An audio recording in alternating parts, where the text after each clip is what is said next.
How's it going, guys? This is Forensic Forex with Deontay, and I'm back with another video. This is your daily update on British pound versus Japanese yen. As you can see, we're still distributing into September. We're in a discount. Now, before I go any further, I would like to say this. I do think the yen carry trade is unwrapping or unwinding right in front of our eyes because of how drastic the Bank of Japan intervened and how quickly they raised rates.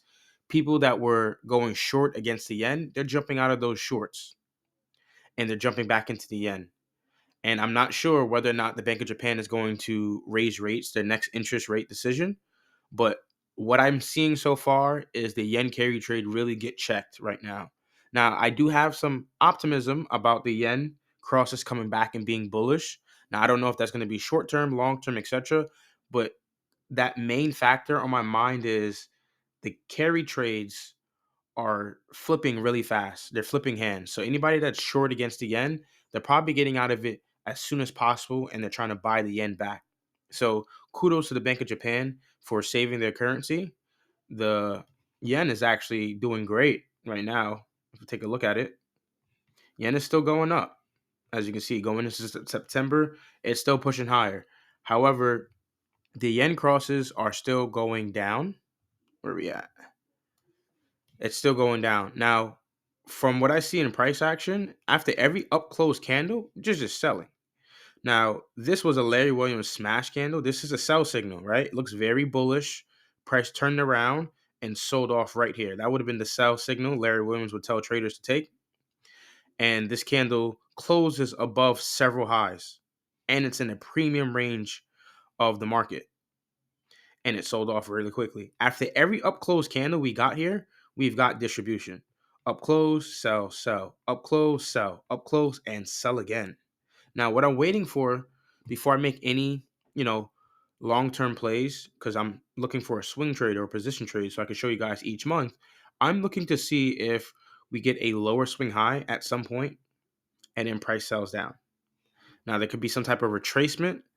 After that retracement, I would look to try to go short because I don't see price looking to break any swing highs unless there's other signs through intermarket analysis, like other pairs are showing signals that, okay, maybe the yen crosses are be continue to rally and they're just distributing to get traders on the wrong side of the month and then they're going to push it back above September's opening price.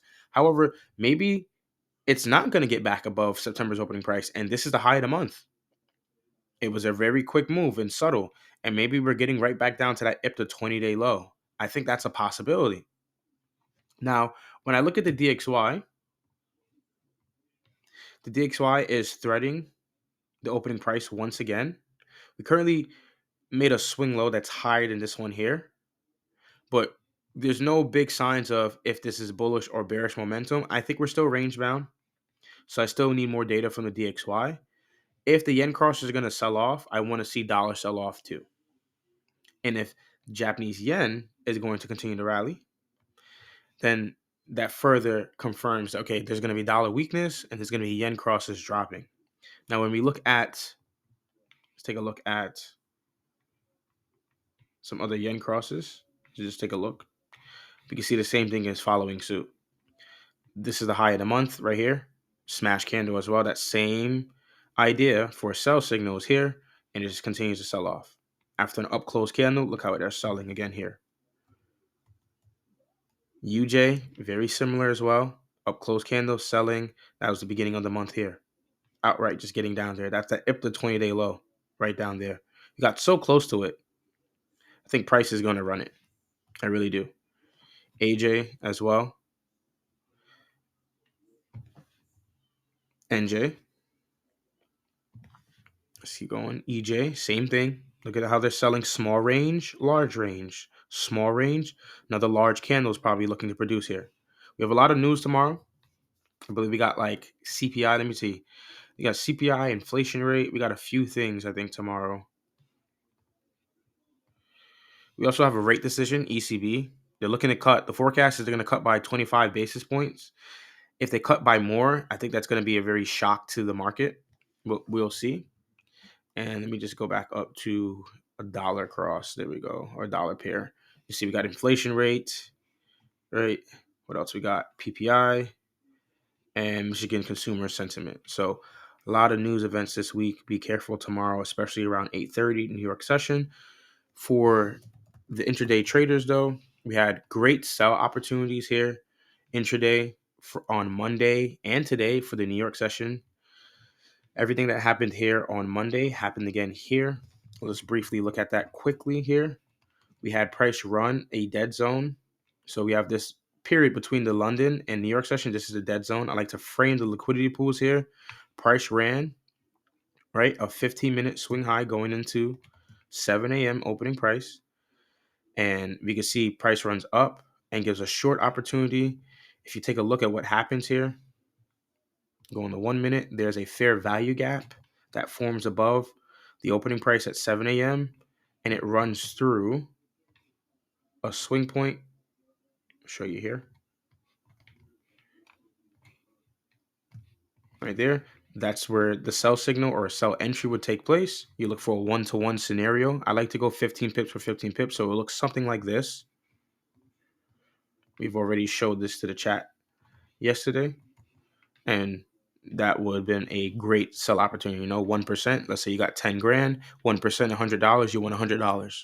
You do the math on what other equity you have, right? You play it forward. This thing just tanks from there. Just takes off.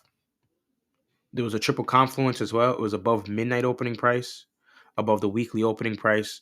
So triple confluence sell for New York session. And that thing just sold all the way through. Going into Tuesday, play it forward. Asian session, got that London news, right? I think that was an unemployment rate or something like that. Market shot up for a British pound. And then we got the New York session again. Same thing, same idea. That dead zone normally is going to have consolidation in between. So that's why I framed the liquidity pools. Just looking for a recent swing high. See price runs this swing high here. We'll mark it off in red. This is today's price action. Runs it here. This is 7 a.m.'s opening price. This is what I mean by a triple confluence idea. So this is New York open. So NYO. Anything above this is going to be in a premium. Anything below it's going to be a discount. We got midnight opening price here, right? Up to true day open at 12 a.m. So call it MOP, midnight opening price. And then if you go back a little further, you get that weekly opening price back here. Where you at? So here, see that? So that's weekly opening price or Sunday's opening price. The acronym I like to use is SOP, right? SOP. So take a look. New York session was pulling, even London too, but mainly for the New York traders because that's when I'm looking to trade. New York traders had an opportunity to go short, and price takes it all the way back down to what? The Asian session low. So it gets real close to running the Asian session low today. And look how they, engineer these lows. They manipulate it, right? It's almost man-made, these lows right here. The algorithm did not want to run that Asian session low. London runs up during the news event, right? Runs out the Asian session high, New York session comes down. So you basically got what? Accumulation, manipulation, and distribution. It may not look in this fashion every single day, but this is AMD for sure, right? They're accumulating the orders. They're going to manipulate price action to the upside, get a lot of traders to go long. And look, they're now going to distribute the orders. And if you take a look at right when it runs that buy side liquidity pool in between that dead zone, you're typically going to see consolidation between the kill zones, right? The Asian lunch consolidation. See that? Then you got the London lunch consolidation. Go on the 1 minute time frame. I want you to take a look at what happens here. So price runs out that buy side liquidity pool right there, clean highs. Play it forward. And you can see right here. There goes your fair value gap. We watched this live today with the group. This wasn't the trade I took, though. I went for U Swissy longs, paid the price, and took the loser. But this is something we also annotated and talked about it as well. We said that there was a potential short opportunity. I wasn't really feeling it, but today this one was the better choice. This was a triple confluence sell opportunity. See price comes down, runs back up, and TP hit quickly. Right, hits it, runs down, and it just distributes all the way down. Sells off. What a sell. That was incredible. Play it forward to where we are now in price. And that one trade I did was from the New York session. So you can see how this entry, right, the fair value gap, little to no drawdown if you would have got this trade today. It's really nice to see that. But this fair value gap lands where? Above SOP. Again, anything above the weekly open is what? Premium.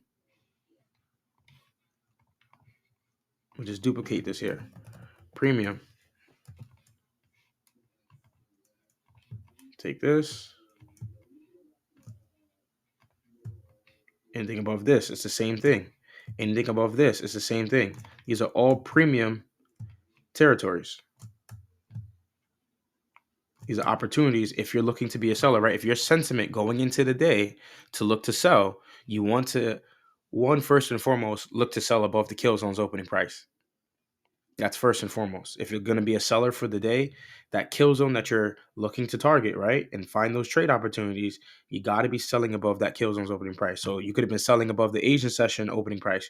You could have been selling above the London session opening price. You could have been selling above the New York opening price, right? All depends on the time of day and where you live on the globe, because everybody can't trade all kill zones. Everybody's not a full-time trader yet. Most people are part-time traders, and they don't have the time and luxury to trade all three kill zones. So yes, it might be some unfairness. Some New York session traders may have the benefit because they're the distribution phase, right? Maybe some London traders might have more difficulties because it's more likely going to be the manipulation phase.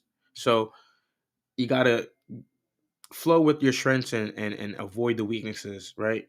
And work a way around it. If you don't have the time, right? Or you feel like London is not the best session to trade and you're available to trade this, then find another way to enter the market without having to look intraday. Right? You could sell on a stop. Sell on a stop right here at the Asian session low and put your stop loss back at the Asian session high. That's just another tip for you guys here, right? You don't have the availability to stay here. Okay, sell here and put your stop loss at the Asian session high, right? Or even the high of the day. Let's say London is posing the high of the day, New York comes down, would trigger you in short here, right? You put your order in already. New York session would trigger you in here. You put your stop loss at the high of the day so far. You're expecting or anticipating it's not going to go back up here. Look for a 1-to-1 at least a 1-to-1 scenario, right? And you look to hold and see what happens and see if you come out to be a winner. Sometimes you can't sit here and watch the chart every day, candle by candle. Some people don't have the opportunity to do that. I happen to have the luxury to do that a little bit, but that's not everybody's circumstance. So take it easy, figure out what works for you, and try your best to take calculated trades, quality trades. This is a quality trade. You have to be patient for it, though. You have to be very patient here. Or vice versa. If you're looking to go short, then you could have placed a sell limit order here, right? Price goes up on strength. You're going to look to fade that. So you go short here. Stop loss is either going to be 20 to 30 pips above that Asian session high. And you look for a 1-to-1 scenario lower, 20 to 30 pips to the downside, 40 pips to the downside. Many ways you could do it. Don't make excuses, right? There are very rinse and repeat systematic approaches you can take. It's not going to be perfect. No one has a perfect trading career. It's impossible not to lose. You're going to take losers. It's how you calculate and manage that risk, trying to spread that equity. I know I'm going on a little tangent here, but it's really important because risk management is what kills a lot of traders. A lot of people are great traders. They have great trading IQ, right? They understand price action. They understand technical. They understand fundamental. They understand macro, but they just can't get over that risk management. They're risking too much. They're not cutting risk. They don't have a risk protocol. They don't know how to cut the risk, mitigate the losers, and then regain what they lost and then go back to standard risk procedure. Let's just recap so we can take this off the chart. We don't need this anymore. And we don't need this anymore. Those are great New York session models. There was a Monday and a Tuesday. Ideal trading day Tuesday. That was great. Just to recap now, bring it back home. I'm not leading towards a false break. I do think the carry trade is done. This was a sell-off, man.